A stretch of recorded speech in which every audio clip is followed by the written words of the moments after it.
Okay, I don't know if I necessarily need to share my desktop. Hopefully everybody has the papers. But thanks everybody for coming for our inaugural session of Renal Fellow rounds Journal Club.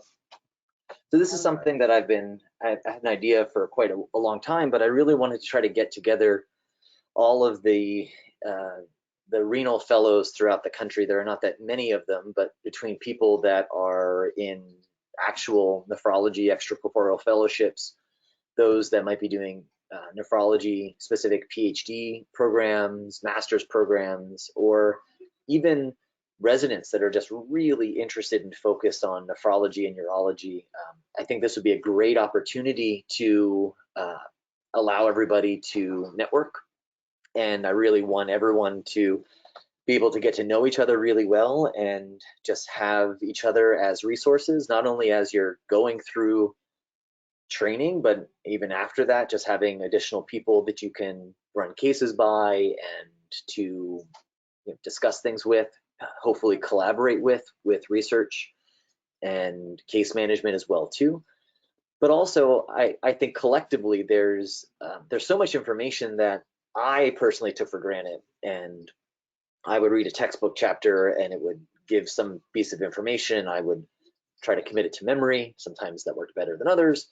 But in terms of actually going back to some of the very basics of physiology and studies that were done, I didn't do it, and I think I didn't do it until later. And once I actually went back and did some of the work to go and read some of these papers, it really made things make more sense, and I think I got a lot out of it. So the idea was, certainly these are not new papers. I think Kathy called me out pretty quickly about sending some very ancient papers along for Journal Club. But I really think that there's, I identified maybe about 12 or 13 what I consider to be fairly landmark renal physiology papers. And some of them are newer because they're just good reviews that are newer. Some are older studies that are some of the more original studies that have led us to some of these concepts that we have. And I think there's something to be learned from the process of actually going through and reading those papers and becoming really familiar with it.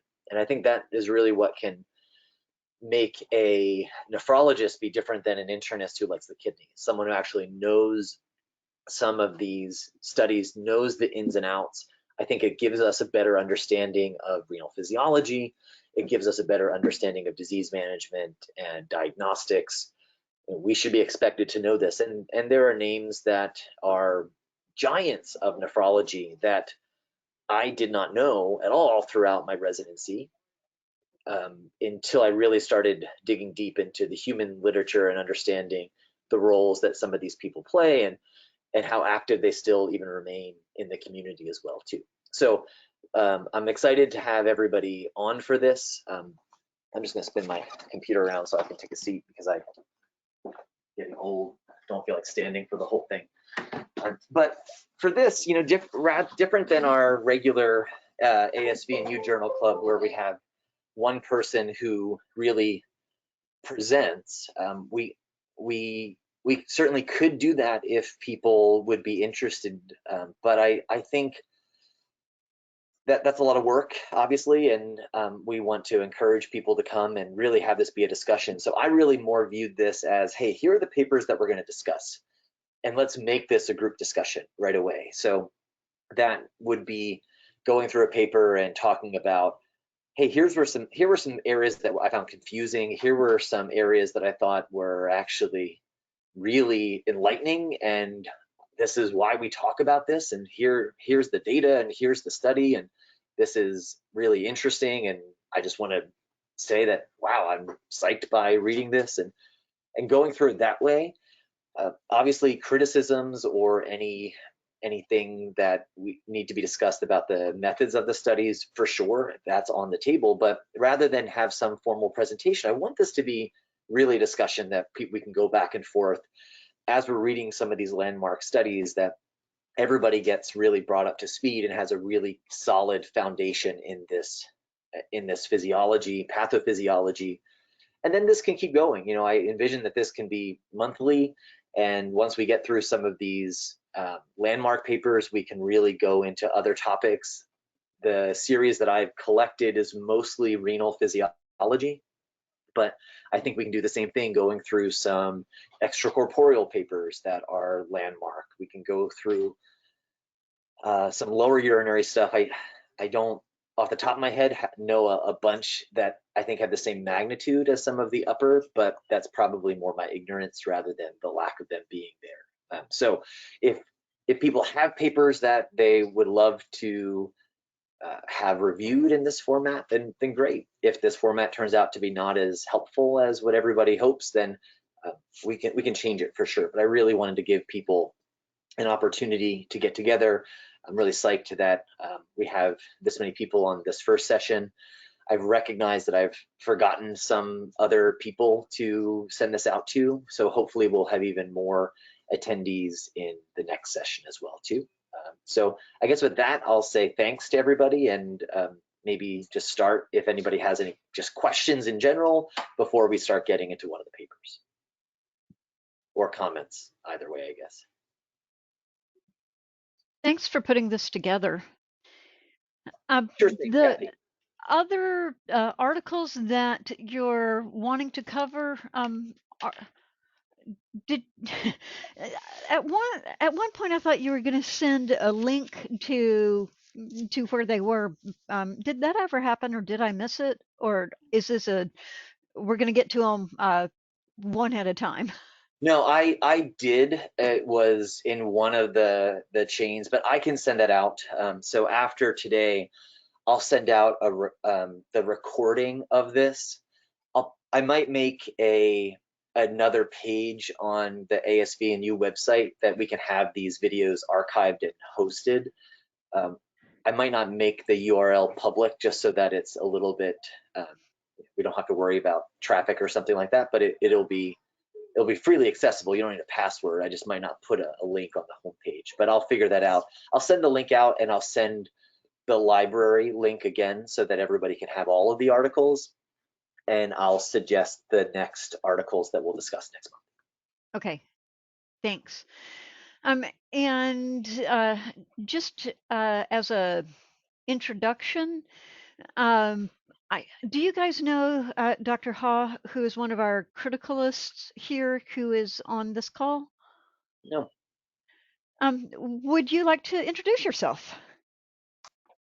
Hello, can you hear me okay? Yep.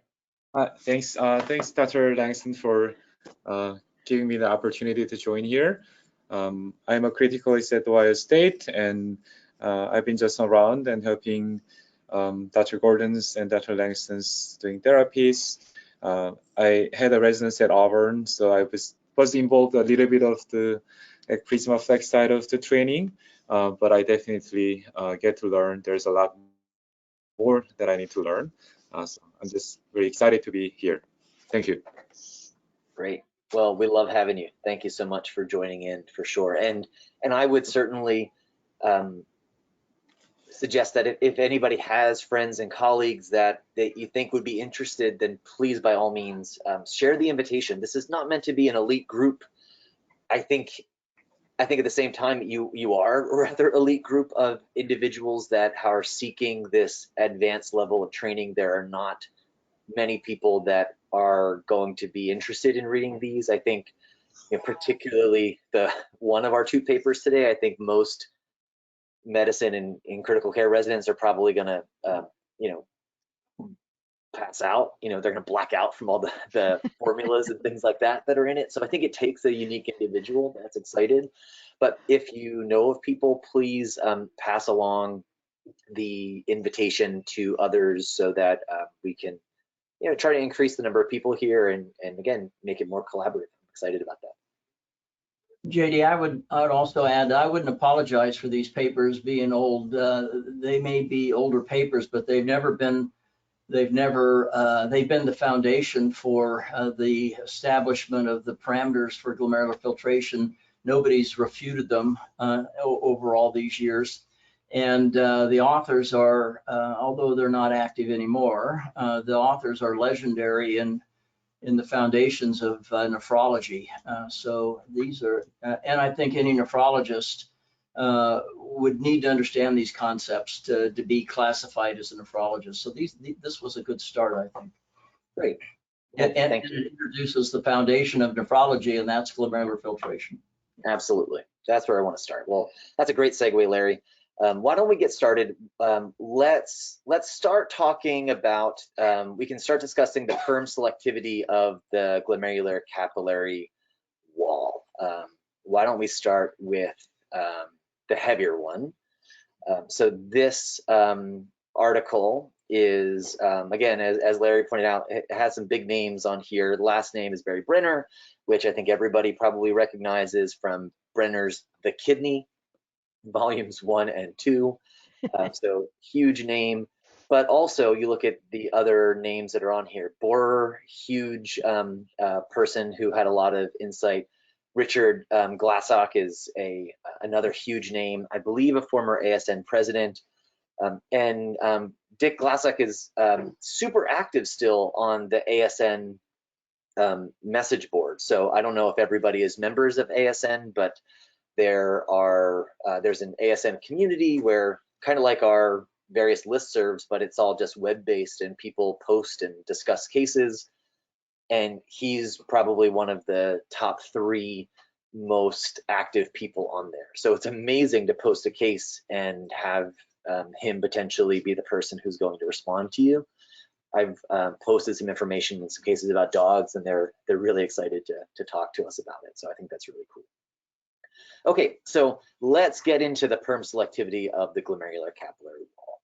So again, we don't have the time to go through this section by section, but I want to open it up to everyone and just start it off by saying, are there areas that people were found confusing? Are there questions that people had?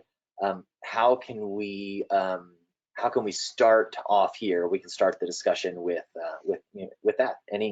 Any questions that people have before? Maybe we can just review some of the main topics, but we'll start with some questions.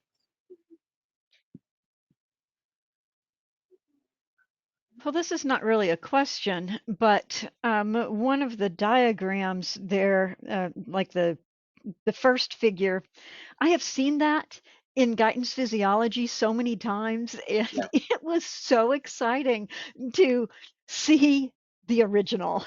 Exactly. Wowie kazowie.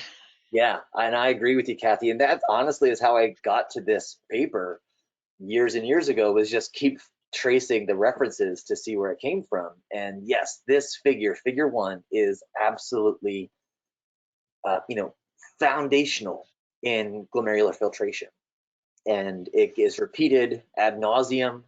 As Larry said, people really not ever refuted this. So it tells us a ton of information. So we can start talking about this figure, because that really is the mainstay of what they found. But let's just do a quick little background of what they're doing. So they're looking at, maybe before we do that, let's really get some terms clear, because I think these are terms that students never have the concept of, and that's the difference. The glomerulus does 2 things. It makes glomerular filtrate, and that's its permeability characteristics. And then its other function is to restrict the passage of macromolecules, and that's permselectivity. And those 2 functions of the glomerulus can be linked or they can be unlinked. And you can have one being defective without the other one being defective. And so I think we ought to be very clear, when we're talking about permselectivity, we're not talking about permeability, particularly as nephrologists. Yeah, absolutely. And I think permselectivity is really the take-home word from this manuscript. In fact, Simona had a patient last night that we were discussing that exactly was this situation where the animal was very, very proteinuric, but had normal filtration, and we see that, and not always, but it's certainly something that occurs where that's the piece of the glomerular function that's disrupted to a greater extent than its ability to make an ultrafiltrate of plasma water. Right. Absolutely. So in this study, they were taking rats. We'll get into the rats in a second, but then they were giving them 3 different substances, essentially. A dextran solution that was neutrally charged, a positively charged dextran, and that's the DEAE dextran, and then a negatively charged dextran, which is your dextran sulfate. So they're all dextrans, but they differ in their charge value, and they were given to normal rats and rats who had some interventions that were done to them. So I guess, why don't we discuss real quickly before we really dive into figure 1, what was actually done. So these NSN rats are the nephrotoxic serum nephritis model of disease. So this model is where rats are injected with autoantibodies against their glomerular membrane. And typically that's done, I believe in this paper they use, was it horse or was it sheep? Rabbit. Yeah, it was rabbit anti-rat glomerular basement membrane antibodies. So the rats have been immunized against, the rabbits have been immunized against the rats glomerular basement membrane. Those antibodies are harvested and then they are given to the rats, and that creates a type of immune-mediated glomerular basement membrane disease, a little bit different than what we often think of our immune complex disease. This is mostly driven by complement rather than your big antibodies that are there, but it does produce dramatic changes in permeability. It changes permselectivity, which we'll see in a second, and it causes a progressive model of kidney failure, which is driven by glomerular injury to begin with. So that's the second population of rats that they're looking at. So if we look at figure 1, and if we look at the clearance of your neutral dextran, so that's the one that's right in the middle, we can see very small molecules have almost have 100% clearance. And as the size gets larger and larger, and this is not in Daltons, this is in angstroms, so they're really looking at the molecular width, you can see that the clearance, so the ability of that molecule to be filtered, is reduced. And it's not completely linear, it has a somewhat of a sigmoidal relationship, but it makes sense. As you get molecules that are larger and larger, there are fewer pores, fewer spaces between your slit diaphragm to allow for those larger molecules to be filtered, until you reach a point where there are no pores that are that large and your solutes cannot be eliminated. Then when we look at other molecules like our dextran sulfate, so the dextran sulfate, remember, that is your negatively charged molecule. We see that your negatively charged molecule has lower clearance to begin with, and at lower molecular weights, lower molecular radii, the clearance is reduced dramatically earlier than we see for neutral. And then the opposite is true for the DEAE, which is the positive dextran. And that shows us that for any molecular weight, there's a higher clearance of the positively charged molecule than neutral, and obviously more so than negative.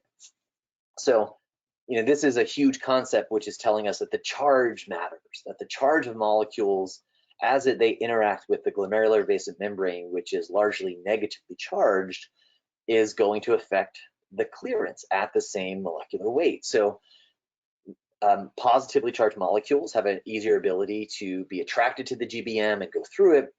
Negatively charged molecules are going to be repelled. And this is the data that helped substantiate that from this study. And so therefore we end up getting those 3 different curves that are represented by figure 1A. So questions or comments or any kind of feedback with that figure? We'll get into figure in a second. I don't want to be my usual self. This is Ross, but there was because the charge selectivity is I mean, most of it's been attributed to the heparins, but there was the study, was it in the American Journal of Pathology or something? There was a study quite a few years ago now, probably about 10 years ago, where they looked at those argon knockout mice that did not have the, and they had normal renal function, which was remarkable. And so basically they looked at mice that had the argon alleles knocked out, and that removed the charge, the selectivity of the charge on the glomerulus. And they actually had fairly regular and normal renal function, but what they're worried about and what they think now is the charge has a lot more to do with how the pores form within the basement membrane. And if you think of the basement membrane as more of a, goo is not a technical term, but more of a gel with pores through it, like electrophoresis gel is how I always think of it. It makes more sense than if you think of it as just an actual membrane. But does that make sense? That, I mean, charge is super, super important, and we always look at the heparin sulfate proteoglycans is kind of the charge function of the glomerular basement membrane. But there are some of these mice where they've looked at some of these models, and it's not direct. There's more to it than just charge, is what I'm trying to say, and not doing a very, very good job of. Sorry, I just ran out of an appointment. So No, sure. I think you're right. I think it's overly simplistic to say it's just related to the charge of a molecule being either attracted to the GBM or repelled from the GBM. yeah. As we will read in maybe the next session, or maybe the one after that, you know, this model has been certainly updated, that it really thinks of the GBM as more of this kind of glycocalyx that has passage of things, rather than this, you know, I kind of think of it almost like a wall, you know, going around a castle, where there's just very finite spaces that solutes can pass through. So, and I think that's how it's taught to us as a membrane, and it's not a true membrane. It's a wall of goo, basically. And I just looked up that paper, and it was the Harvey paper from, where's the date on it? 2007, so it was way off. And it is the American Journal of Pathology, yeah. Cool. Well, as we're talking, and if anyone thinks of like a paper that is related or whatnot, you know, certainly just feel free to send it out to everybody that's on the email list, and I'll keep adding new people who come on who are interested in joining in. That'd be great. So in figure 1b, we can see that those rats who had glomerular injury that was induced by the administration of the rabbit anti-rat glomerular basement membrane antibodies, you see that that effective charge is essentially negated, that the overall clearance of solutes is fairly similar. You know, if you look at a 30 angstrom molecule, that's about 50% clearance in your normal rats, and 30% is down to about 30 angstroms is down to about 40%. So there is some overall reduced clearance, but even more dramatically is you lose that effect of the charge of the molecules and how that might affect their individual clearance. So, question. Albumin is 69,000 Daltons, but I've forgotten its radius. Yeah, I was thinking about that right when I brought this up, because I have that written down somewhere. I think it's about 34 to 36 angstroms. It's somewhere in that range, I think. And it's interesting, you know, we always talk about molecules, even when we're talking about dialysis, and can we remove this molecule through dialysis, through a low flux dialyzer, a high flux dialyzer, and we usually talk about it in terms of its molecular weight, but a better representation is actually the molecular radius. And as the molecule gets larger, the radius would get larger, but that's not a perfect linear relationship. But that's probably a more appropriate way to evaluate it. That data, when I've tried to look at it, is just not nearly as readily available as, you know, you could Google it, and, you know, any chemistry calculator can tell you the molecular weight of any substance as soon as you give it its chemical formula. Yeah, two other comments on that point. So if we analogize this to a dialysis membrane, then this fractional clearance would be the similar term that you would see for a dialyzer would be its sieving coefficient. So if you hear that term, that's the percentage of the stuff that's on one side of the membrane that gets to the other side of the membrane. And if it's 1, that means everything gets across. And if it's very small, then nothing gets across. And then there was another older paper that came out about the same time from another group, and I've forgotten her name now, but another legend in nephrology that talked more about radius versus weight, and the shape of the molecule also makes a difference. And if you have two molecules that are the same molecular weight, but if one is oblong, that one is cleared less readily than one that is circular or spherical. And they do note it later on in the manuscript. It's actually in the first paragraph of the discussion that albumin has an effective molecular radius of 36 angstroms. So they compare that to, they note that of the various strains of the dextran that they use. So about 36 angstroms is going to be your albumin. So obviously there's a lot more of this study to unpack, and I don't know how much more I think we need to get into the various methods unless there are specific questions, because I think the other paper's a bit heavier to get into. But to me, other times that this concept plays a role is when we are managing patients with minimal change disease. That is not a disorder that we see very frequently in veterinary medicine. It's very often induced by, or we think it's caused by some chemotherapy drugs as an adverse reaction. That pathophysiology I don't think is completely worked out, but we don't see minimal change disease very frequently at all. In terms of all the biopsies we get in through the biopsy service, I think maybe 1 or 2 a year that I can recall that we see. But with minimal change disease, it gets named because on light microscopy, the glomeruli are normal. When you look at your podocytes under electron microscopy, they often have aphasia of their foot processes. These patients often start with very normal glomerular filtration rate, but they have they can have really, really heavy proteinuria. And it's been hypothesized that one of the driving factors for that is they have an earlier loss of the charge of their GBM than they do alterations in the permeability. And that really starts this cascade of problems. So it's likely that this aberration is seen in some of our naturally occurring diseases. Now, I haven't seen anybody who's repeated a study in humans or other animals with naturally occurring immune complex disease, but I have no reason to think that it also wouldn't occur either, you know?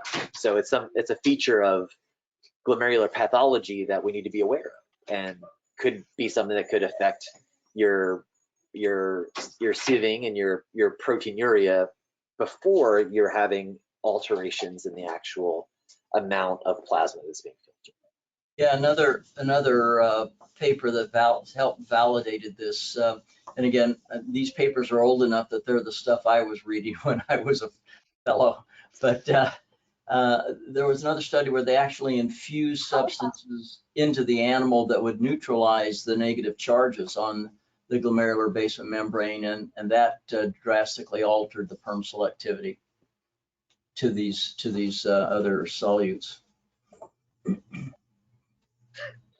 So I think it's a very interesting, important concept, and as Kathy pointed out, you know, it's nice to actually go back to the study where there's a figure that you'll run into that's just repeated in lots of different textbooks, where it actually comes from, and reading the methods of how they actually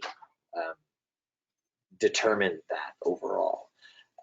One other factor that I pointed out that I thought was an interesting point of the paper was that some authors had suggested that it's actually the more proximal layers of the GBM. So that's your endothelial layers and the lamina interna of the GBM, that they're likely going to be the primary barrier to circulating anions that are there, because that's going to be the first negative charge that's present. And to me, that brought up, well, when we have a membranoproliferative GN, the complexes are typically subendothelial, so it's right in that area.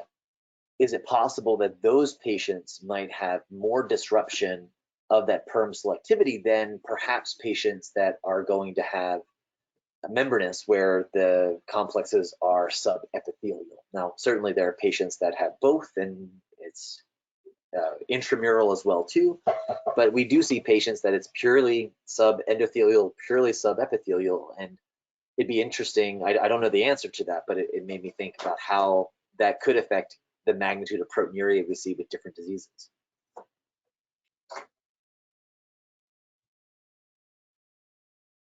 Any other comments or questions on this first paper?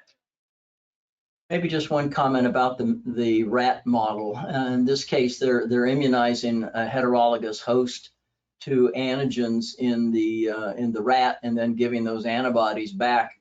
And this was essentially the model that was not this particular model for the rats, but another model where they would take rabbit albumin, inject it into horses, and the horses would make anti-rabbit albumin antibodies. And then if you inject those antibodies into the rabbit, you get an immune complex glomerulonephritis. And these were the first and seminal papers that defined this Arthus reaction that created that.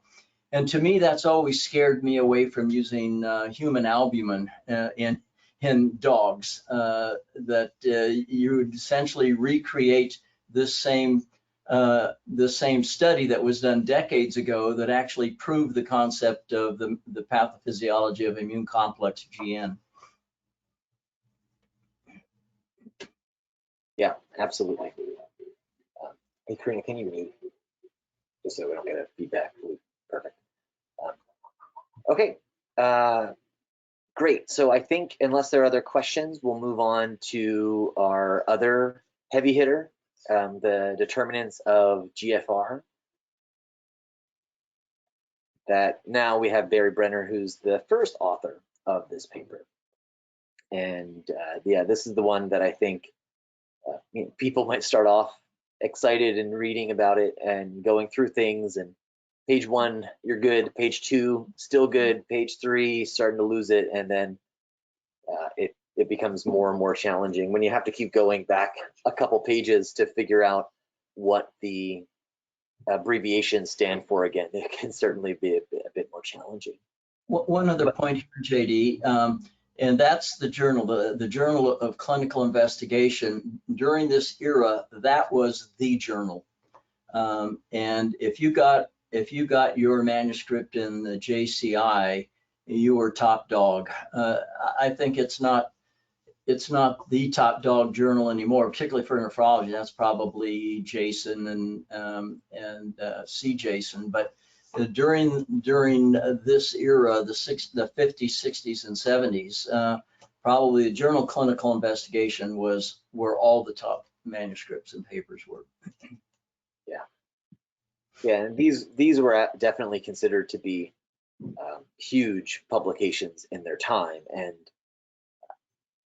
I don't know what journals that do it, but I'm sure you've come across them. Sometimes a journal will republish one of these articles, and they'll republish it in its entirety, but then they'll have commentary by kind of the newer leaders, the key opinion leaders in the field that might discuss the implications of when they might have first come across the study.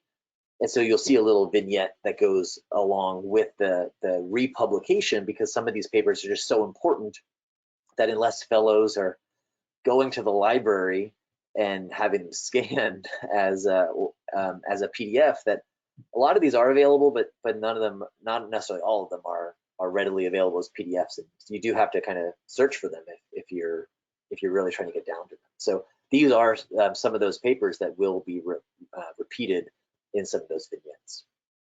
Okay, so talking about the determination of GFR, this is again Brenner.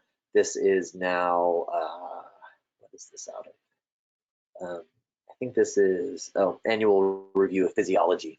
So pretty heavy journal, lots of in-depth articles within it. And so here we really get into a very thorough review. I don't think there's really a lot of original data that is presented here, but it is really the physics of glomerular filtration, and that is exactly what it is. It is physics. It is permeability. It is capillary hydrostatic pressure. It is oncotic pressure. It is surface area. It is really coming down to the physics of what happens within the glomerulus, and that is and flow. And flow, absolutely. And I think that is dramatically oversimplified how we learn it, and many people that doesn't even stick. Really getting into the nitty-gritty of it is a challenge. And this is a paper that I had to read probably 3 or 4 times, and every time I do, I understand more, and I get something out of it every time that I read it. So it's something I turn to. I probably read it a couple times a year and remind myself of some of these formulas and relationships, and understand more a little bit better as well too. So I guess starting with this one, do we want to just start with any comments or questions that anybody had as a way to kind of jump into it? Yeah, I would just make a simple comment. You outlined all of those physics things that do this. It comes down to one major parameter, and that's mean net transcapillary hydraulic pressure difference. And all of these factors will influence mean net transcapillary hydraulic pressure difference, and that's the major driving force. Absolutely. That works on the surface, and well, the surface area influences that too. Any other comments or questions before we maybe start to get through some of this? Clearly, we're not going to get through the whole paper in 20 minutes. It certainly took me a lot longer than that to read it, but I want to just have this opportunity to discuss as a group some of these more poignant formulas and relationships that are there. Okay, well, certainly speak up or write anything in the chat that you like, but I think we should start with the very first formula that is presented, because it is absolutely essential. And sounds like you should have warned everybody to have a couple of cups of coffee before this. It sounds like maybe there's a little sleepy eyes out there. Or people are just afraid of remembering what JV and PGC and PT and everything else means. But Formula 1 is your basic Starling relationship. So that's where things are slightly modified and put into renal terms, but this is just Starling's law. So they're saying JV, which is your ultrafiltration rate, which is essentially the flux of fluid across your glomerular capillary bed, which you can think of as the movement of a fluid across any capillary bed, is going to be related to the permeability. So that's your K.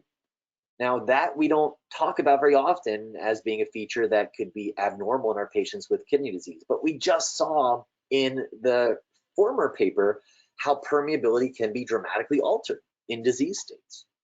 So that is a huge factor that can become abnormal, and we have a hard time quantifying that, but that absolutely can cause a difference in the flux of various solutes, as well as certainly water, which is what we're talking about for ultrafiltration.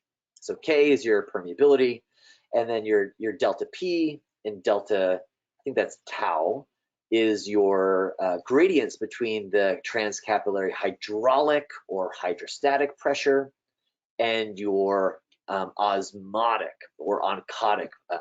Actually, oncotic pressure is the more appropriate term.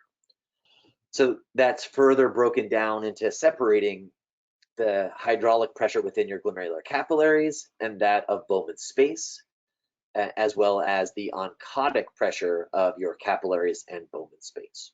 So because there is very minimal protein present in the normal, of a normal kidney's ultrafiltrate, the oncotic pressure within Bowman's space, that would be tau T, is essentially 0. And there is just a small amount of hydrostatic pressure that's present. And so that, allows us to create a situation where we're going to have movement of water across that capillary bed.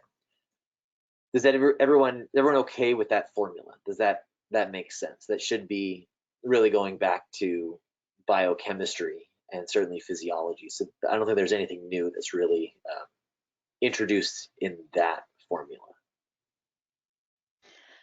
I got as far as that one and I understood it. Excellent. Maybe I got a little further. And I think if we go down to table 1, where we actually have some values of that, this was performed through micropuncture studies in rats, in a particular strain of rats where their glomeruli are actually on the outer surface of their renal cortex. So it makes it easier for micropunctures studies to be performed, but it gives you the relative capillary hydrostatic pressure of 45 millimeters of mercury, and that's true of your afferent, your efferent, and your hydraulic pressure in Bowman's space is only about 10, and that's pretty consistent. The oncotic pressure within your capillary starts off with being 20, and it increases to 35 as you go to the efferent end, which is interesting. And your ultrafiltration gradient starts off at being about 15 millimeters of mercury, and it goes down to 0. So this is something that I don't think is taught, or it wasn't taught to me. I didn't understand it, certainly, that as your blood is traveling through your glomerular capillary beds, just like your blood going through your dialyzer, it is changing. These forces are changing. So as, and I think if we go down to figure 1, it shows this in a graphical representation, that the capillary pressure is going to be fairly consistent throughout the entire length. That Bowman's space has a hydrostatic pressure of about 10 millimeters of mercury, your glomerular capillary has 45, so that pressure gradient is about 35 millimeters of mercury that favors filtration out of your capillary into Bowman's space. However, as you lose that fluid, as the blood travels from your afferent side to the efferent arteriolar side of your glomerular capillary bed, because you're losing that plasma water via that ultrafiltration, the concentration of your colloidal components, your proteins, will increase. Therefore, your oncotic pressure will increase over the length of your capillary. And you will reach a point that your glomerular hydrostatic pressure, which is the main determinant of GFR, now becomes offset by that increase in colloidal oncotic pressure, such that filtration will stop. And so figure 1 shows, and this is just a theoretical distance between the beginning point and the end point, but in that shaded area, that's where filtration is occurring. And as you travel throughout that glomerular capillary, the forces for filtration become less and less until it actually becomes neutralized, and the blood will flow without any effective further filtration. Yeah, I think that's an important concept, is that filtration doesn't stop, but net filtration stops. Correct. So you would have potential for net filtration, then you would also have back filtration. So it's net filtration that stops at that point. And it's the area under that curve, those 2 curves, that shaded area, which is the net transcapillary hydrostatic pressure is driving all of this. Exactly. And to me, this was something that, again, I did not learn this. I didn't think about it. I couldn't have even told you what those numbers were. I knew as a resident the capillary hydrostatic pressure was offset by the oncotic pressure, permeability was on there, and that was about it. But this is truly what happens, and it happens in our dialyzers as well too, as we're ultrafiltering the blood as it travels through your dialyzer fibers as well too. So maybe this, one other historical comment, JD, and that is these were micropuncture studies, and they were only possible because of this rat. This Munich Wistar rat is one of the few animals in the world that has surface glomeruli. And you wouldn't have been able to get these kind of data without that, because in almost every other species, the glomeruli are subsurface, and so you wouldn't be able to directly puncture the Bowman's capsule. You wouldn't be able to collect the data that would allow you to measure the oncotic pressure and the Bowman's capsule pressure. And so it's this Munich Wistar rat that we owe a lot of gratitude to. Did you ever do micropuncture studies yourself, Larry? Oh yeah, I did my whole PhD doing micropuncture, and I used a different animal. I used a mouse looking at familial hypophosphatemic rickets, and that was a genetically identified mouse that had the same gene defect as the human patients, and that was a C57 BL6J, which was a black mouse. And black mice also have surface glomeruli, and the other advantage of them is the glomeruli were pigmented, so you could actually see them on the surface. In the black mouse, there was enough pigment in the glomeruli that you could see them, and I could go in and directly puncture right into Bowman's capsule and collect glomerular ultrafiltrate. Can I ask a really dumb question? Go ahead, Sherry. Just Go ahead. standard question. During micropuncture, and this is just something I've always, I guess, and I'm sure that it's going to be a simple answer, but during micropuncture, if you puncture Bowman's space, and then you have to puncture further downstream in that same glomerulus, or same nephron, how do you do that? How do you identify the same damn nephron? Well, that's an excellent question. I don't know if you want to get off topic and talk about that, but before you do the puncture, you inject a dye called listening green, which is the dye we used, that would travel, and it would be ultrafiltered. And so when you inject the dye, you get this big flush on the surface of the kidney. The whole kidney turns green, and then all of a sudden you start to see tubular segments that will turn green on the surface. And so the first segments you see are going to be early proximal tubular segments, and then if 2 or 3 seconds go by and another piece of that nephron turns green, then you know that's a little bit further down the nephron. And then the last, and you can kind of see the difference between proximal tubules and distal tubules. The last green that you see before the green disappears would be the late proximal tubule before it goes to the descending limb. And then everything turns clear for a few seconds, and then you get the dye reappearing. Well, those are the early distal segments and the late distal segments. And you can identify the tubular segments that are associated with a single glomerulus. So you inject Bowman's capsule? Well, you don't inject it. No, you inject it intravenously. But then how do you determine, like if you've got one glomerulus named Bob? The tubules that are going to be around a glomerulus are going to be the tubules that are associated with that glomerulus. Okay. Okay. It's a logistical thing in my brain. I can't wrap it around, but okay. All right. Thank you.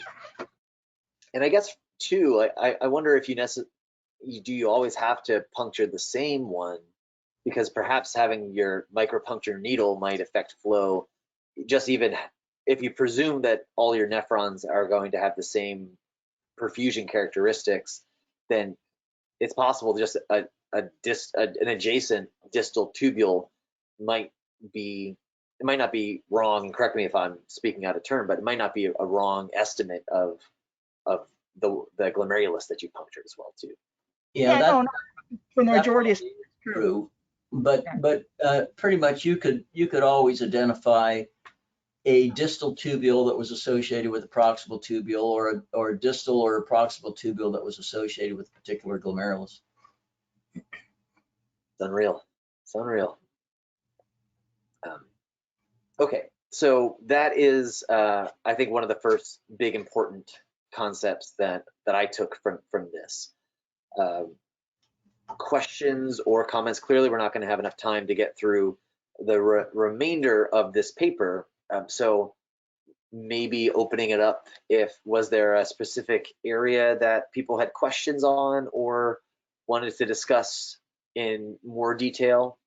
You know, there are plenty of other equations throughout the manuscript, and I just want to make sure we have a chance to talk about any of those that were found to be challenging. I mean, this paper really, I think is a physics paper rather than a renal physiology paper. I mean, yes, you need to know the structure of the kidney, but this is really talking about plasma flow and filtration fractions and single nephron filtration in GFR and what that means globally. So any questions or comments on everything else? Because that's a lot of context there. I just want to make sure there are questions we can get a chance to kind of talk through them.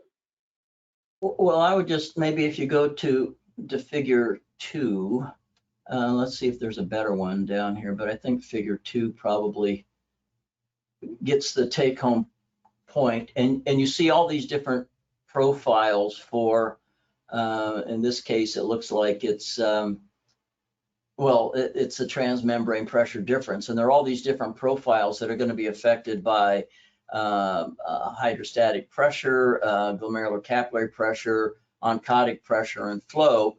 And it's the area between, you can see that if you go from that top left curve to the next one that's labeled 4 and the next one that's labeled 3, that the area between those curves is getting bigger and bigger and bigger. So net capillary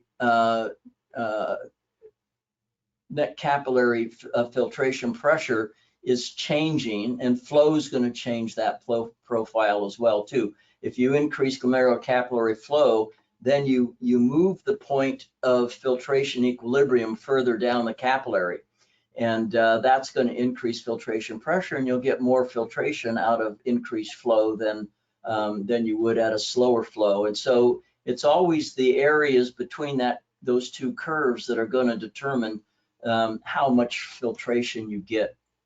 And you can manipulate the shape of those curves by all of these different factors, KF and flow and pressure. And just like if we have an animal that, maybe just as another point, if we have an animal that is starting to lose nephron mass, and so GFR and filtration is going to go down, one of the mechanisms that you can have early compensation for that is you just raise glomerular capillary hydrostatic pressure by hypertension, and that increases the pressure gradient, and at the same number of glomerular surface areas, you get more filtration just by raising capillary pressure. In proteinuric dogs, you lower oncotic pressure, and so that's going to shift the curve more to the right. And so for the same glomeruli, same number of glomeruli, you get more filtration out of those glomeruli as a compensation, as an early compensation for the loss of nephron mass in patients that are proteinuric. So this, if you look at the pathologic consequences of these physiology things, you can see where we get our adaptations. Can we just hit on the sentence about mannitol infusion and single nephron glomerular filtration? To me, that's going to be, as you are infusing mannitol, you're going to increase the pressure with water being driven into the vessel.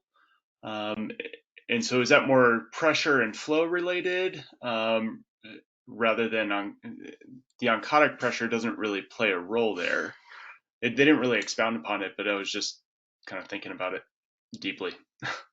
Yeah, so I think what happens with mannitol, you do get that flush of water that will come in from the intracellular space as your plasma osmolality is increased, and that will dilute your oncotic force, which, just like Larry said, in your hypoproteinemic glomerular disease patient, it lowers your oncotic pressure within your capillary, which means you're at the same hydrostatic pressure, you actually have more filtration.